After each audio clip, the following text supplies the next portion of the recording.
outside. This is the regular garments on the other side. They will walk with me in white. He promises the church at Sardis. Verse 18 of that same chapter says, I counsel thee to buy of me gold tried in the fire, that thou mayest be rich, and white raiment, that thou mayest be clothed, and that the shame of thy nakedness do not appear, and anoint thine eyes with eye salve, that thou mayest see. He uses the same terminology of nakedness and saying Christian people.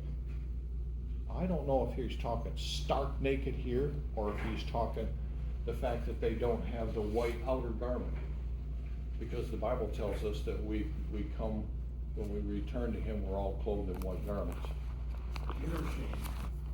Inner shame, maybe. But he tells us here, buy a white garment. How do we buy a white garment? By following the Lord, right? By following the Lord. He's not really talking about, sending God a check. He's talking about take your gold and buy a white garment. In other words, put Christ first in your life, and you will be an overcomer, and they will not see your nakedness. God calls it nakedness. Now, bear with me on this, because this is getting a little bit, we're gonna fall into a little bit here. Adam and Eve. Let's go all the way back to Adam and Eve. Adam and Eve are in the garden, okay? And they sinned, and they knew that they were naked. Now, were they naked before and they didn't know it? Yes. No. They were not naked before. What were they clothed with? The righteousness of Christ. Remember Moses when he went up on the mountain and he came back down, and they couldn't bear to look at him because of his shining light? They were clothed in light, just like Moses was, his face was. They were not naked.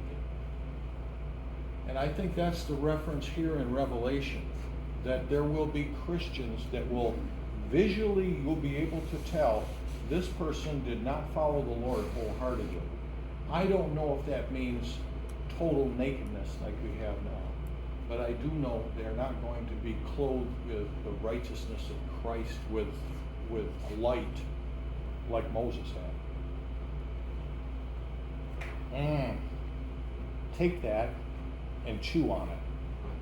See what you think. I wish Karen was here. I'd tell her, she really did a deep dive with that Lot's wife thing. You all take Karen as a good example. She really studied into that. So as you go home and you study, look into that. Why was Adam and Eve, were they both naked and they didn't know it? And then their eyes were opened and they sowed fig leaves? Or, were they not naked? And the thing that they lost, because when Jesus told them, the day you eat thereof, you will surely die.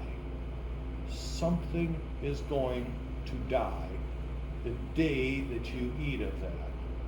And that thing that died, I believe, was their clothing of light that they had before that, because they were not ever going to die, because they were clothed with the light of Christ. And when they ate, that left, and now they look naked to each other. Does that make that kind of? That's how I kind of looking at it. Rhonda, you're going, or Well, I'm trying to meditate. Joni, you're kind of, I don't know. I'm just thinking of the imputation of righteousness when Christ died Yeah. on the cross. Yeah.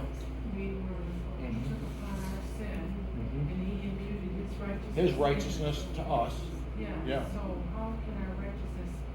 Sounds like you're saying our righteousness fades a little when we. I think he's talking to the church at Sardis.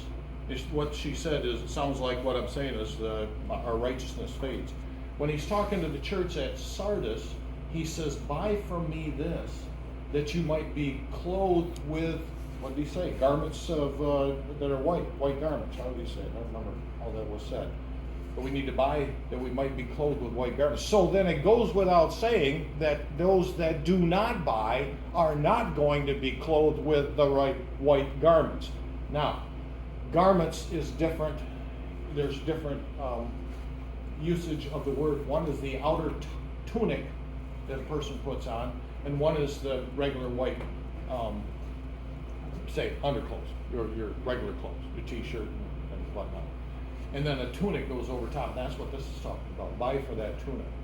Because it appears that in the kingdom age, that people will be able to identify those that have not followed the Lord wholeheartedly because they have not bought this tunic, this white tunic. Okay? Is that kind of... That's different than the. It's not the righteous. imputation of righteousness. Yeah, it's not the righteousness of Christ. This is an outward display. For instance, the white stone also. Some will get it, some won't. And it'll be very obvious because you've got it hanging around your whatever we do with it. You know, but at that time, the white garments. And here in Revelation, he's talking about that they might not see your nakedness. I want to believe that's not naked. I want to believe that he's talking about all your, you know, you want the white tunic, you don't want to just be standing there in your BDD, that kind of a thing, if I could put it in the vernacular. I'm wondering if that isn't the case, but I do have to admit to you, it seems as though in the Greek it's talking nakedness. I don't. Okay, let's go on. Are you ready? I put the next two verses down and we're just about ready to, and I'm gonna, did you notice I'm gonna be letting you out early? Did you notice that? Is everybody? You're not done yet. You're talking about. Okay, Ezekiel chapter 16 verse 37, it says, "Behold, therefore I will gather all thy lovers," talking to Israel and what's going to happen in the end days. "I will gather all thy lovers with whom thou hast taken pleasure." What country has Israel taken pleasure with? The United States. "I'm going to gather all your lovers," he says, "and all them that thou hast loved, with all them that thou hast hated. And I will even gather them round about against thee, and will discover thy nakedness unto them, that they may see all thy nakedness." The nations of the world will see Israel's nakedness.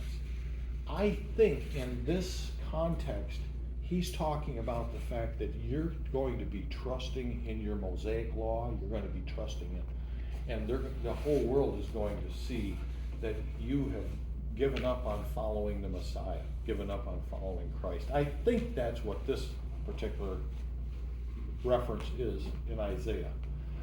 But I can be easily swayed. And who's the one? Mike, can you can't help me?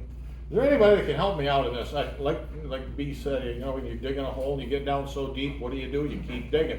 You keep digging. I'm keep digging. Okay, Armageddon will be their meeting place. We know that. They're going to Armageddon. All of these places are going to Armageddon. Remember, this is the Revelation chapter 14, 19 to 20 is talking about how big the river of blood is going to come from, and the up to the bridle of the horse and everything. That's what that passage in Revelation chapter 14 says. Now let's read Isaiah chapter 34 verse 2. "For the indignation of the Lord is upon all nations." Wow. When your God tells Isaiah, at this time, the indignation of God is going to be upon all nations. That is serious. Man, you don't want to be there, do you? These people don't realize what's coming. "And his fury upon all their armies. He hath utterly destroyed them. He hath delivered them to the slaughter." Wow. Wow. That's heavy, isn't it? All right, now I've covered a whole lot of stuff. A lot of stuff about the omnipotence of God and about the everything. I'm gonna ask the class, do you have a subject you would like to discuss instead of, or a passage that you really like? Carol, you weren't here when I gave the assignment to everybody, but they were supposed to look that up in, I think it's Mark, where Jesus says, look at, or watch Lot's wife. Is that in Mark? It was in Mark. Remember Lot's wife. Just that little phrase, remember Lot's wife. And they were all supposed to do a deep study and figure out what that means. What's he talking about? Lot's wife, you know. And I know you all did, but there's only one person that mentioned it, and that was Phil's wife, Karen. So, did anybody else? Phil did it. No, Phil didn't. Karen said Phil didn't. She squealed on it, Phil. Remember Lot's wife. Okay, look at that passage, because 2 times Jesus tells us to remember something, and that's one of the times. Remember Lot's wife. The next time is to remember me when you take communion. So communion is important. And when he says, remember Lot's wife, that's important. We need to understand what that's talking about. So that's your homework assignment, should you choose to accept it, as James West used to say, should you choose to accept it. This tape will self-destruct, just a little bit. So you want us to check out? What's it mean? What's he talking about? Yeah. Remember Lot's wife. It's important.